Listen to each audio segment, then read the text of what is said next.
Hello दोस्तों, नमस्कार। मैं प्रदीप आपका स्वागत करता हूं एग्जाम एक्सप्रेस के यूट्यूब चैनल में। इस वीडियो में लेकर के आए हैं क्लास 12 का ज्योग्राफी।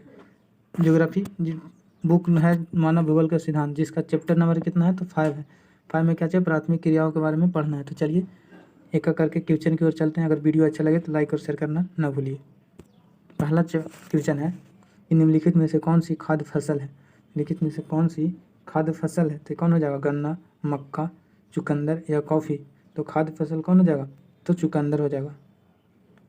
चुकंदर ऑप्शन नंबर सी। नहीं सॉरी, खाने वाला जो फूल है ना, तो खाद्य फसल में मक्का आ जाएगा, ऑप्शन नंबर सी होगा, लेकिन उलट पलट के दे दिया है तो मक्का हो जाएगा ऑप्शन नंबर सी। उसके बाद अगला क्वेश्चन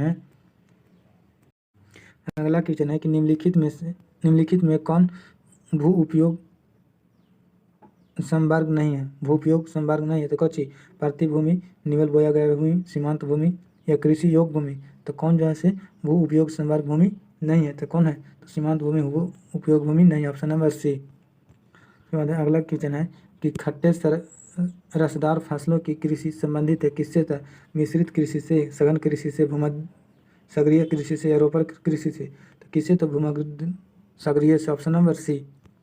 भूमध्य सागर क्षेत्र में ज़्यादा होता है खट्टा कृषि। उसके बाद निम्नलिखित में से कौन सी रोपण फसल नहीं है। तो रोपण फसल कौन नहीं है, कॉफ़ी, गेहूँ, गन्ना या रबर। तो रोपण फसल पूछना है तो कौन नहीं है, तो गेहूँ जैसे रोपण फसल नहीं है, गेहूँ को बोया जाता है। उसके बाद अगला है कि सहकारी कृषि अधिक फसल है, सरकारी कृषि अधिक सफल रही है किस में। तो सहकारी कृषि किस में, तो रूस में, डेनमार्क में, नीदरलैंड में या भारत में। तो किस में, तो डेनमार्क में, ऑप्शन नंबर बी हो जाएगा। उसके बाद अगला क्वेश्चन है कि यूरोपवासियों द्वारा अपने उपनिवेशों में किस प्रकार की कृषि का विकास किया गया था। यूरोपवासी द्वारा किस प्रकार की कृषि को, तो मिल्फा को, रोपर को, मिश्रित को या अंगूर की खेती को। तो किस कृषि को, तो रोपर कृषि को, ऑप्शन नंबर बी।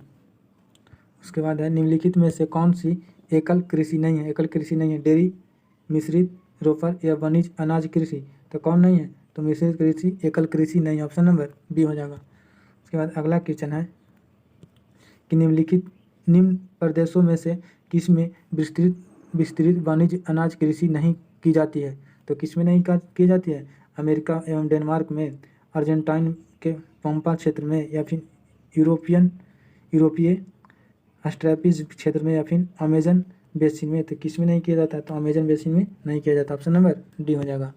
तो अगला क्वेश्चन है 9 नंबर कि निम्नलिखित में से कौन से देश में गेहूं और चावल की अधिक उत्पादन की किस्में विकसित की गई थी। तो किस क्षेत्र में काची के, तो गेहूं और चावल की।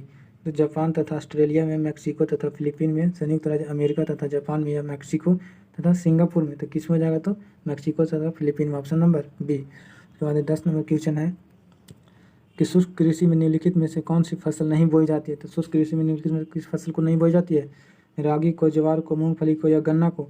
तो किसको नहीं बोई जाता है, गन्ना को, ऑप्शन नंबर डी। उसके बाद निम्नलिखित में कौन कृषि आधारित उत्पाद नहीं है। तो चीनी, नमक, कॉफ़ी या चाय। कौन नहीं हो जाएगा, तो नमक, ऑप्शन नंबर बी। उसके बाद है कि ब्राज़ील के कॉफ़ी बागान को क्या कहा जाता है। ब्राज़ील में जो कॉफ़ी बागान है उसको क्या कहा जाता है, फेजेंडा कहा जाता है, एजेंडा कहा जाता है, मिल्फा कहा जाता है या लदांग कहा जाता है। तो क्या चीज़ कहा जाता है, तो फेजेंडा कहा जाता है, ऑप्शन नंबर ये हो जाएगा। 13 नंबर क्वेश्चन है कि निम्नलिखित में से कौन सी रोपर फसल नहीं है। तो कौन नहीं है, रबर, चाय, गन्ना, चावल। तो जस्ट पीछे बताएं कौन नहीं है, तो ऑप्शन नंबर डी, चावल नहीं है। उसके बाद अगला क्वेश्चन है कि गेहूं की